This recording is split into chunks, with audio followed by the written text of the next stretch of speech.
नमस्कार दोस्तों, स्वागत है आपका न्यू डिस्कशन में। आइए डिस्कस करते हैं आज का करंट अफेयर्स। यदि आपको चाहिए पीडीएफ तो आप टेलीग्राम पर जाइए, वहां पर सर्च कर लीजिए सिविल एनहेंस, उसे ज्वाइन कर लीजिए या फिर डिस्क्रिप्शन बॉक्स में लिंक दे दूंगा, वहां से आप इसे डाउनलोड कर सकते हैं। ये दिया है सेकेंड हैंड स्मोक से कैसे लोगों की मृत्यु हो रही है उसके बारे में जानेंगे। प्लस उसके बाद ये मछली है जिसका नाम है पेरुसेट्स कोलासस। ये मछली बताया जा रहा है कि जो व्हेल मछली है उससे भी भारी ये मछली हो गई है। ये पश्चिमी ट्रैगोपैन है। ये पक्षी जो हिमाचल प्रदेश है उसकी राज्य पक्षी भी है, तो इसके बारे में भी जानेंगे। तो आइए स्टार्ट करते हैं पहली न्यूज के बारे में। एम पावर के बारे में दिया है, तो एम पावर है क्या, इसके बारे में जानेंगे। एम पावर्स के बारे में हाल ही में जो WHO है, WHO यानी वर्ल्ड हेल्थ ऑर्गेनाइजेशन, इन्होंने एक जो यम पावर है इसकी प्रगति रिपोर्ट पर प्रकाश डाला है। यम पावर पर प्रगति रिपोर्ट से डाला है।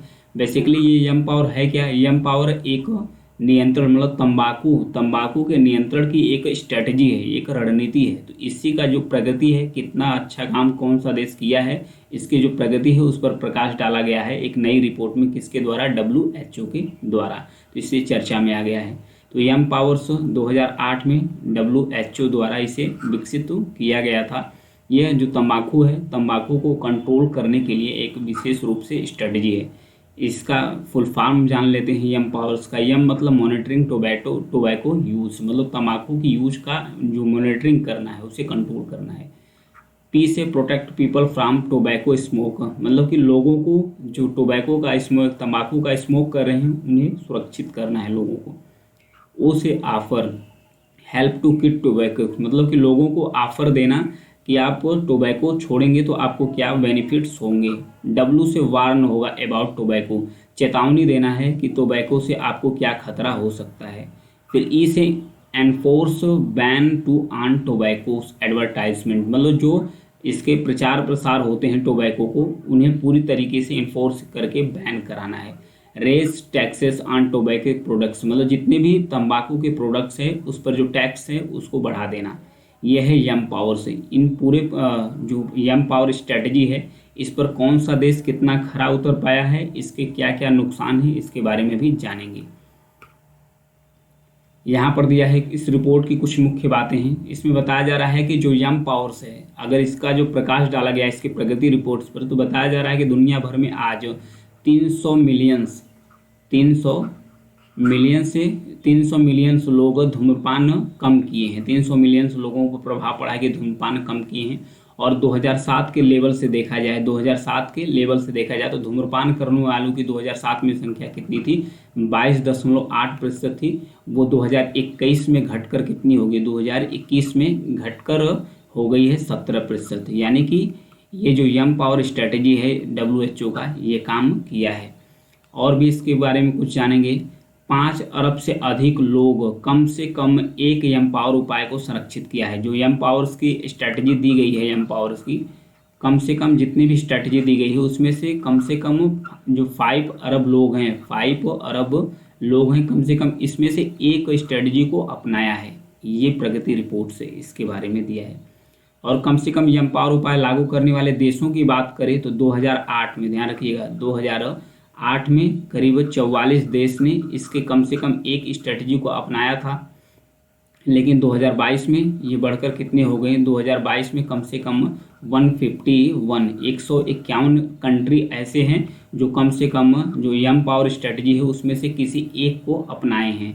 और 4 कंट्री मतलब 4 देश तो ऐसे हैं जो पूरी तरीके से जो यम पावर की स्ट्रेटजी जितनी भी हैं सारे स्ट्रेटजी को अडॉप्ट की हैं। उन देशों का नाम है ब्राज़ील, तुर्की, नीदरलैंड और मॉरिशस। इन देशों को नाम भी याद रखिएगा, 4 ही है। ई सिगरेट की चेतावनी के बारे में WHO ने विशेष रूप से युवाओं में जो ई सिगरेट की लत बढ़ती जा रही है और उसका जो आक्रामक रूप से प्रचार प्रसार भी किया जा रहा है कि जो ई सिगरेट है ये नुकसानदेह नहीं है, इसके खिलाफ भी चेतावनी दी है। और सेकेंड हैंड धुएं का प्रभाव के बारे में दिया है। सेकेंड हैंड धुएं के प्रभाव का मतलब क्या है, अगर कोई भी व्यक्ति, कोई भी पर्सन यदि सिगरेट पीता है या बीड़ी पीता है, तो अगर उसे स्मोक करके उसे फ्लो करता है, धुएं को बाहर फेंकता है, तो वो धुएं जो वातावरण में फैलता है, अगल बगल में जो फैलता है धुआं, उससे ऐसे पर्सन को भी इफेक्ट डालता है जो व्यक्ति सिगरेट का स्मोक नहीं करता है, सिगरेट नहीं पीता है, उस पर भी असर डालता है। तो इसे कहते हैं सेकेंड हैंड धूम्रपान। मतलब कि आप पीते भी नहीं हो, फिर भी जो बाहर धुएं सिगरेट के हैं उससे आप संपर्क में जैसे आते हैं, आप उतनी ही समस्या आपको भी होगी जितनी पीने वाले को है। तो भारत की अगर उपलब्धि की बात करें तो भारत स्वास्थ्य चेतावनी लेबल और तंबाकू निर्भरता उपचार में उत्कृष्ट ई सिगरेट की बिक्री पर प्रतिबंध लगाया है भारत। और प्रवर्तन और संचार प्रयासों के कारण बेंगलुरु, भारत में जो कर्नाटका राज्य का एक शहर है बेंगलुरु, जो सार्वजनिक स्थानों पर धूम्रपान में कम से कम 27% की कमी प्राप्त किया है, वो प्रवर्तन और संचार प्रयासों के कारण। आगे बढ़ेंगे, इससे क्या क्या, इसके धूम्रपान के क्या प्रभाव, इसके बारे में जानेंगे। जो सामान्य धूम्रपान होता है, हृदय संबंधी जो रोग है, श्वसन संबंधी रोग, कैंसर, श्वसन संक्रमण, अचानक शिशु मृत्यु सिंड्रोम होना, गर्भ संबंधी समस्याएं होना, वजन का कम होना, जन्म समय, फेफड़ों का कैंसर होना, श्वसन संक्रमण, अस्थमा, हृदय रोग, इन सब सारी समस्याएं होना शुरू हो जाती है जो तंबाकू का सेवन करते हैं, जो तंबाकू का सेवन करते हैं।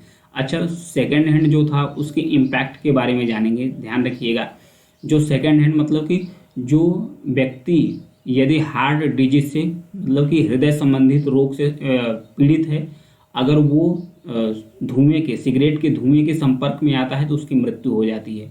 अगर उसे सांस की समस्या है तो भी उसकी मृत्यु हो जाती है। उसे हृदयघात की समस्या है तो भी अगर संपर्क में आता है, पीता नहीं है, अगर इसके संपर्क में आता है, लोअर रिस्पायरेटरी, अगर इसे अस्थमा की समस्या है, टाइप 2 डायबिटीज़ की समस्या है, लंग कैंसर यानी फेफड़ों का कैंसर है, ब्रेस्ट कैंसर यानी कि स्तन का कैंसर है, इन सब सारी बीमारियों से जो भी व्यक्ति सफ़र कर रहा है, यदि वो सिगरेट के धुएं के संपर्क में जैसे ही आता है वैसे ही उसकी डेथ हो जाती है, वैसे उसकी डेथ हो जाती थी। ये है सेकेंड हैंड स्मोक एक्सपोजर, ये था उसके बारे में। आगे बढ़ेंगे, एक कंसेप्ट है तर्क संगतता का सिद्धांत। ये चर्चा में क्यों है? इजरायली अदालत, मतलब इजराइल की अदालत ने जो राजनीतिक रूप से नियुक्तियां होती है, जो कार्यकारिणी निर्णयों की जांच करने के लिए एक सिद्धांत पारित किया है जिसका नाम है तर्क संगतता का सिद्धांत। ध्यान रखिएगा, ये जो तर्क संगतता का सिद्धांत, क्वेश्चन बन जाएगा कि जो राजनीतिक नियुक्तियां और कार्यकारिणी निर्णयों की जांच करने के लिए जो तर्क संगतता का सिद्धांत हाल ही में किस देश द्वारा दिया गया है? तो इजराइल। विकल्प क्या होगा? इजराइल।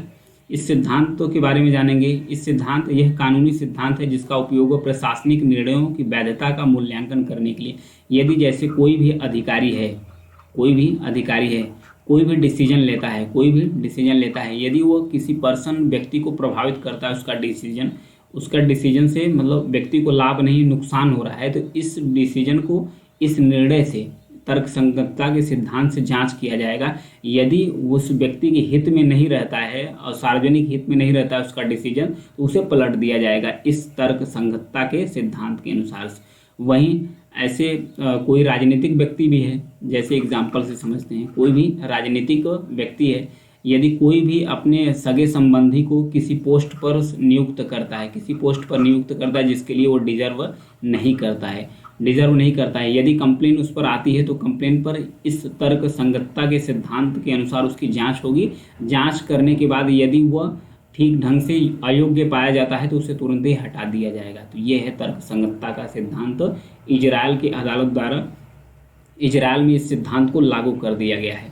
अब भारतीय संदर्भ में बात करें तो भारत में गैर मनमानापन और उचित वर्गीकरण का सिद्धांत है, जो संविधान का आर्टिकल 14 है, जो संविधान का भारत में आर्टिकल 14 है, उसके अनुसार इसे पारित किया गया है, इसके अंदर रखा गया है, इसी से वो उत्पन्न हुआ है।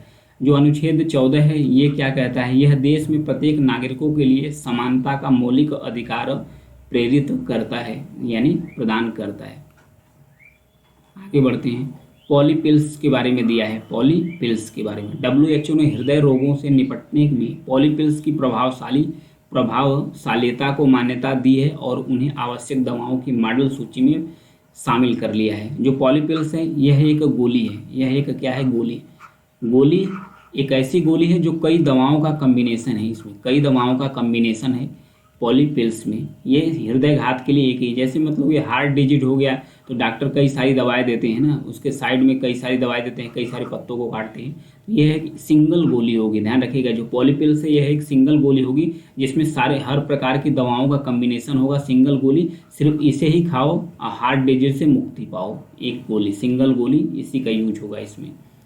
इसमें कई दवाओं का कम्बिनेशन होता है। एक ही खुराक के रूप में कई दवाओं का एक साथ पैक करके दवा को नियमों को सरल बनाता है ये जो पॉली पिल्स है। अगर उदाहरण के रूप में देखें पॉलीकैप्स के बारे में, तो इसमें क्या क्या शामिल है, जैसे इसमें कई दवाओं का शामिल है, कम्बिनेशन है। जैसे एक सिमवास्टेनिन है जिसका काम है कोलेस्ट्रॉल को नियंत्रण करना, प्लस उसके बाद रैमिप्रिल्स है जिसका नाम है रक्तचाप नियंत्रण करना। एटेनोलोल है, इसका काम है जो हृदय स्वास्थ्य को बनाए रखना। हाइड्रोक्लोरोथियाजाइड है, यह रक्त नियंत्रण के लिए है। और एसिटाटाइल सैलिसिलिक है, यह एसिड या थक्के के लिए एस्पिरिन्स का काम करती है। इन सारों दवाओं का कम्बिनेशन बनाकर एक गोली बनाया गया है जो हृदय रोगियों को दिया जा सकता है। उसके लिए कई सारी दवाओं खाने की जरूरत नहीं, सिंगल गोली खाओ और एक ही खुराक में आपको आराम मिल जाएगा। तो वो दवा नई विकसित की गई है पॉली पिल्स। इस दवाओं को मॉडल सूची में WHO के रख दिया गया है, तो इसलिए चर्चा में आ गया था। इसका महत्व यही है कि उपचार को सरल बनाना, उपचार नियमों को सरल बनाना, दवा के पालन करने में भी आसानी होगी। जो व्यक्ति कई दवाओं को लेने में कुछ दवा भूल सकते थे तो वो अब इसे भूलेंगे नहीं, सिंगल दवा खाएं और अपना आराम से एंजॉय करें। नेक्स्ट है पश्चिमी ट्रैगोपैन्स के बारे में दिया है, ये पक्षी है।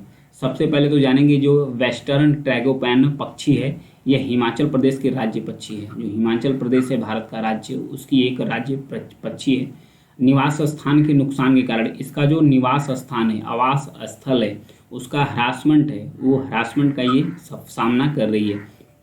लेकिन इसके आवास को संरक्षण प्रदान किया गया है और इनके लिए प्रजनन केंद्र बनाया गया है। तो प्रजनन केंद्र और इनके आवास को सुरक्षा प्रदान करने के कारण अभी धीरे धीरे जो इनकी आबादी है पश्चिमी ट्रैगोपैन्स की, ये बढ़ना शुरू कर दी है। इसमें वृद्धि भी देखने को मिली है। IUCN की स्थिति की बात करें तो इसे परसिस्ट यानी अपेंडिक्स फर्स्ट में रखा गया है। इस पक्षी का वितरण की बात करें तो यह उत्तरी पाकिस्तान से लेकर भारत तक फैला है। इसमें जो हिमाचल प्रदेश और उत्तराखंड राज्य है, इन दोनों राज्यों के कुछ हिस्सों में यह जो पश्चिमी ट्रैगोपैन्स पक्षी है ये वहाँ पर मिलती है। पश्चिमी ट्रैगोपैन को निवास स्थान के नुकसान, मानव जनित गड़बड़ियों और शिकार के दबाव के खतरों के कारण इसे ये जो इसकी वृद्धि है वो रुकी थी। हालांकि इसे संरक्षण दिया जा रहा है तो इसकी वृद्धि देखने को मिल रही है। नेक्स्ट बढ़ेंगे, पेरुसेट्स कोलसस के बारे में दिया है, तो ये चर्चा में क्यों है। ये एक मछली है, ध्यान रखिएगा। ये जो अभी तक की बताया जाता है कि जो धरती पर सबसे भारी जो स्तनपायी है उसे व्हेल मछली को बताया जा रहा है, लेकिन उसका भी रिकॉर्ड टूट गया। अब एक नई मछली आई है, इसका नाम है पेरुसेट्स कोलसस है। यह वैज्ञानिकों का अब तक का सबसे जो हैवी जानवर है उसका एक नया दावा पेश किया गया है जिसका नाम है पेरुसेट्स कोलसस रखा गया है, जिसे पेरू के विशाल व्हेल कहा जाता है। पेरू के तट में मिला गया है। पेरू का एक रेगिस्तान है जिसका नाम है ईका रेगिस्तान। एक पेरू साउथ अमेरिका के एक देश है, उसका एक ईका रेगिस्तान है। उस रेगिस्तान में इसके कुछ जीवाश्म खोजे गए हैं वैज्ञानिकों के द्वारा। इस जीवाश्म को बताया जा रहा है कि 39 मिलियन वर्ष पुराना यह जीवाश्म था। इससे वह पता लगाया गया है कि जो पेरुसेट्स कोलसस है, ये जो व्हेल मछली है अब तक की सबसे हैवी स्तनपायी थी, उससे बड़ी स्तनपायी ये निकल गई पेरुसेट्स कोलसस मछली है। इसकी वजन की बात करें तो व्हेल का जो वजन होता है, प्रागैतिहासिक व्हेल का वजन जो होता है 94 से लगभग 37 इतना टन के बीच में था, जो इस संभावित रूप से सबसे बड़ी ब्लू व्हेल से भारी बनाता है इसे। इसका जो वजन है, जो सबसे हैवी मछली होती थी ब्लू व्हेल होती थी, उससे भारी अब इसका वजन बताया जा रहा है। इसका वजन बताया जा रहा है संभावित रूप से 94 से लेकर 375 टन तक है। अगर 85 से और 340 मीट्रिक टन की बात करें तो इसका वजन है। आमतौर पर लगभग 200 टन यानी 180 मीट्रिक टन ही वजन होता है। तो आधुनिक व्हेल की तुलना अगर बात करें, जो व्हेल है उसकी तुलना में इसकी बात करें कि इसका वजन अधिक कैसे हुआ, तो अधिक वजन का इसका कारण है कि जो इसकी जो हड्डी है ये काफ़ी भारी और डेंस है, काफ़ी भारी और घनी है। इसलिए इसके कारण से इसका जो वजन है ये सबसे ज़्यादा होता है। प्राचीन व्हेल मैनाटिस जैसे अन्य तटीय निवासियों के समान उथले तटीय जल में रहती है। यह उथला जल मतलब कि जो कम जल है वहाँ भी यह रह सकती है पेरू के तट पर से। ये था इसके बारे में। और भी कुछ जानेंगे स्तनधारियों के बारे में। तो वेल तो सबसे बड़ी थी, अब उसका रिकॉर्ड टूट गया है। एक स्पर्म वेल है, एक स्पर्म वेल मछली है जो पृथ्वी पर सबसे बड़ी दांत वाली मछली है, जो पृथ्वी पर सबसे बड़ी दांत वाली मछली है। तो ये था इन सब चीज़ों के बारे में। आगे बढ़ते हैं। आगे एक पोर्टल है जिसका नाम है मासी पोर्टल्स। इसका नाम है मासी पोर्टल्स। इसे किसने डेवलप किया है और इसकी खासियत क्या है इसके बारे में जानेंगे। The national commission for protection of child rights, यानी कि जो राष्ट्रीय बाल संरक्षण आयोग है उसने इस मौसी पोर्टल को डेवलप किया है। इसका उद्देश्य क्या है? इसका उद्देश्य है मॉनिटरिंग ऐप। अगर इसकी फुल फॉर्म की बात करें तो मॉनिटरिंग ऐप सीमलेस इन्फेक्शंस, यानी for real time monitoring of child care institutions, यानी जो चाइल्ड केयर संस्था है, जो चाइल्ड केयर इंस्टीट्यूशन यानी संस्था है, उसके रियल टाइम उसका समय समय पर निगरानी करने के लिए मौसी पोर्टल को डेवलप किया गया है राष्ट्रीय बाल संरक्षण